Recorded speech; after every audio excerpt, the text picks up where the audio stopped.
What's going on, guys? It's Zach here, bringing you guys another fantasy football video. This one I'm going to be going over my top waiver wire pickups for week 2. So we've just, or I guess after week 2. So we just finished up week 2 of the NFL season. It was really exciting. Obviously, we got a lot more clarity in terms of what we're going to expect to see going forward across the NFL. It was a really exciting week. We saw a lot more offense in this one as well. We sort of bounced back, I believe, pretty much every single game this week, except like the Panthers Saints game, then the Chiefs Jaguars game hit the over. So really exciting game. There was a lot of offense. It was just really fun to watch. Obviously, week 2 of the waiver wire is not necessarily going to be as impactful as after week 1, just because there's the most unknown after week 1, but we did have a ton of injuries this week. Lots to really just keep track of and sort of make sure that we can continue to do what we want to do to make sure our teams get better and better over the course of the season.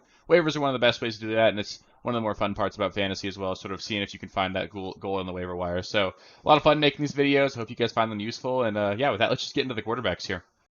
So starting us off with the quarterback position, my number one waiver wire ad would actually be Russell Wilson. I know that I did actually advocate quite a bit for him to be drafted by you guys late in drafts earlier on this offseason if you happen to wait on the quarterback position, and it really has borne fruit so far this season. He's the quarterback 3 overall in fantasy football, believe it or not. And honestly, this offense looks relatively good. Obviously, he had a bit of a spike in his production this last week due to the Hail Mary at the end of the game that obviously isn't necessarily representative of what you'd expect to see. But even if you take that play out, he still finished the game with over 250 passing yards, 2 touchdowns. He added over 50 yards on the ground. And that deep ball is super pretty. I expect Marvin Mims to be more and more involved as his offense really gets his feet under itself. Jerry Jeudy was just coming off of injury. He didn't look like himself either. So this offense should only get better and better throughout the course of the rest of the season. Like I said, Russ did add quite a bit on the ground with those 56 rushing yards this week. And the next 2 matchups are up against the Miami Dolphins and the Chicago Bears. Those are 2 teams that do not necessarily scare you from a defensive standpoint. So plenty of opportunity here. This Broncos defense looks to be a shell of what it was last season. It's sort of been a complete flip from what we saw last season, where the defense was being let down by the offense. Now we're seeing the Broncos defense let the offense down. So I think Russ is in line to really put up a really good season the rest of the way, and he could be a guy that you actually want to start going forward.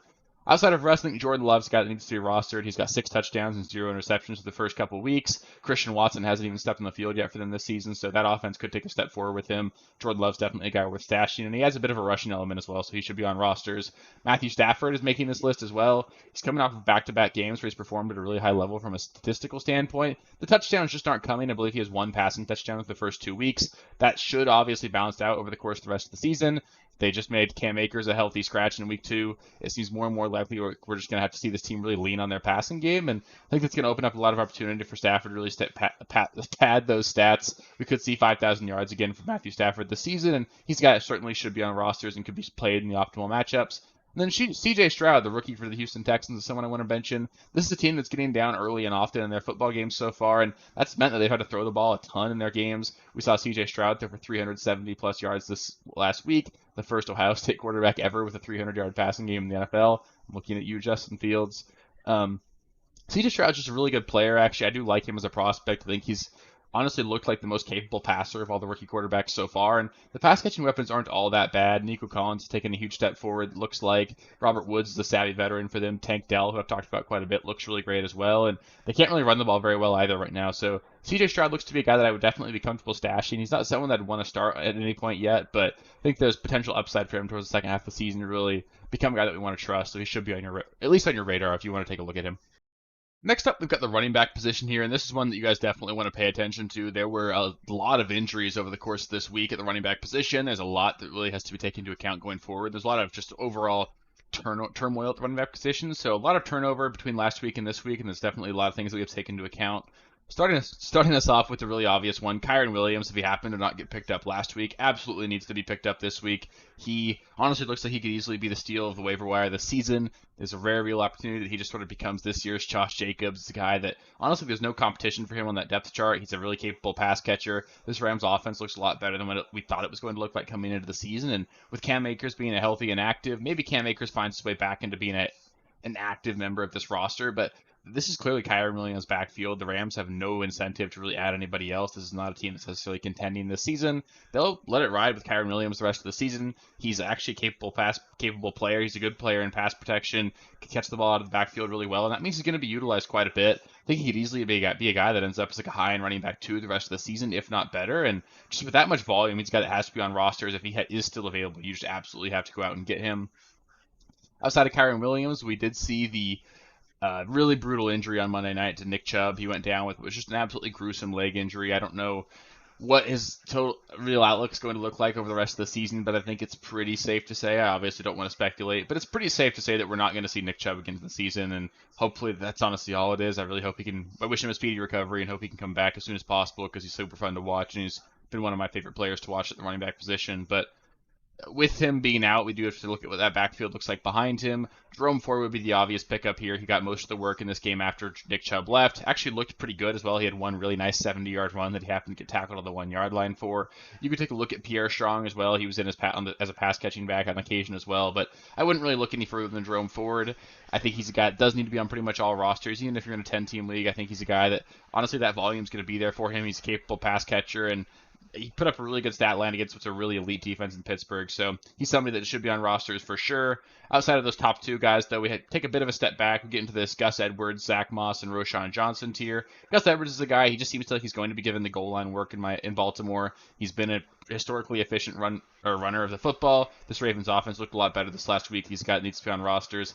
Zach Moss got all of the work in Indianapolis. We don't really know how much longer that's going to last. Maybe he'll get 2 more weeks of really good production before Jonathan Taylor comes back, and if that's the case, he's definitely somebody that needs to be rostered. If there's always the potential as well that Jonathan Taylor just doesn't come back at any point. If that's the case, you could see Zach Moss getting 15 to 20 touches for the entire rest of the season, and he looked like the best running back in this backfield. He's a decent pass catcher. He's by no means a special player, and they're not going to get to play the Texans every single week, but anybody getting that much volume needs to be on fantasy rosters, and he could easily be a guy that you can start in most matchups this season. Outside of those guys, Roschon Johnson will be my next favorite ad. The Chicago Bears made Deonta Foreman a healthy scratch for this one, sort of just proving that they are very comfortable with their top two of Khalil Herbert and Roschon Johnson. Roschon Johnson's clearly going to be the pass catcher for this team, and either of those Bears offense looks absolutely brutal so far. I do think Roschon Johnson has a shot to, find his way into that low-end running back 2 category. He's a guy that should be rostered for sure. After those guys, take another bit of a tier dip here. Ty Chandler would be my next favorite ad. He's a backup running back for the Minnesota Vikings. Alexander Mattison, who I'm still actually not out on. I think he's going to be totally fine, and he'll bounce back from the rough start this season. But Ty Chandler is the backup running back in Minnesota. Alexander Mattison has looked absolutely awful over the first 2 weeks. He had 2 bad fumbles this last week against Philadelphia, and Ty Chandler is a decent player. He's a guy that should be on rosters in case something happens to Alexander Mattison or in case he just gets benched. Sean Tucker, sort of in the same way. Sean Tucker hasn't really been super involved with the Buccaneers to date, but I do think he's a talented player. We saw Chase Edmonds go out with an injury for this one as well, so it sort of clears up the backfield. Now it is just Sean Tucker and Rachaad White, and even though Rachaad White put together a quality performance this week, it was against the Chicago Bears defense.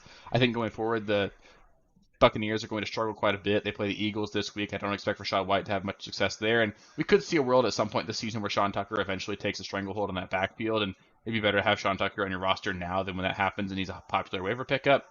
After that, Craig Reynolds is someone I want to bring up. We did see, unfortunately, David Montgomery go down with the eye bruise, what they're calling it. He came out and said it's probably going to take a couple weeks for it to heal. That means that really this backfield is Jahmyr Gibbs and Craig Reynolds. And after Montgomery left, we did see a lot of Jahmyr Gibbs on the sideline with Craig Reynolds basically getting that David Montgomery role.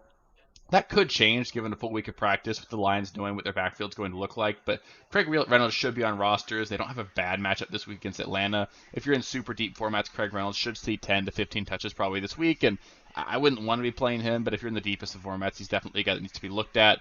Tyjae Spears, another guy that I'd be interested in. He continues to be involved with this Tennessee Titans offense. Derrick Henry is only getting older and older. Obviously, he still looks great. I think Derrick Henry is going to be really solid this season, but if something happened to him, then Tyjae Spears would be an absolute monster for you guys. After that, we saw Saquon Barkley go down with an ankle injury. It looks like it's going to keep him out about 3 weeks. We don't really know what to expect out of this Giants backfield going forward. They have a really brutal matchup on this Thursday's game against the San Francisco 49ers. I'm not looking to play any of them in this matchup, but one of them will likely emerge as the guy that's going to take the most snaps over the next 3 weeks, and that means that between Matt Breida, Eric Gray, and Gary Brightwell, one of those guys is probably going to be useful. I don't see Matt Breida taking on a full workload under any circumstances. He just doesn't have that body type. So I think Eric Gray is the one guy that we could see take on that 15-touch role, and if that's the case, he'd be the guy that I would probably be looking to add right now, but you're obviously not playing him. It's a stash, and you're hoping you see something on Thursday that makes you want to play him the following week. And after that, I was going to bring up Leonard Fournette and Kareem Hunt as guys that should be added. Kareem Hunt obviously has those ties to Cleveland, and Leonard Fournette's another capable pass catcher and just overall running back. I think that There will come a time when these guys find themselves in the NFL rosters at some point in the season. If either one of them ended up in Cleveland, they'd be like low-end running back twos for me, honestly, the rest of the season. And there's also that possibility we've seen Kareem Hunt be linked to Minnesota. If Alexander Madison continues to struggle, we could see Kareem Hunt there as well. So those guys are also worth stashing in the deepest of leagues as well. Next up at wide receiver, I think there are a couple of names that I really want to touch on. I'm going to start us off with the Houston Texan wide receivers, Nico Collins and Tank Dell. Nico Collins is just a clear wide receiver one in Houston. This is an offense that actually looks like they're going to be able to move the ball through the air quite a bit more than I initially expected coming into the season. And Nico Collins looks to be like an honestly legitimate wide receiver two in fantasy at this point going forward. He's someone that I really just wasn't high enough on coming into the season. He's somebody that I am super just excited about going forward and somebody that I definitely want on my roster. So if he's available, you got to go out and get him. In most leagues, though, Nico Collins is probably not going to be available on your waiver wire, but I think that Tank Dell is somebody that you can also take a look at. He had 7 catches for 74 yards and a touchdown in this one. He had another touchdown called back in this one, and he's just a really good player. I think he's going to be super involved in PPR formats, and I really do think he's legitimately talented. He's somebody that I definitely want on my rosters, especially in deeper PPR formats. After that, we've got Adam Thielen, who looks to be the clear-cut wide receiver one in this Carolina offense. They have a really nice matchup against a really weak Seahawks defense next week.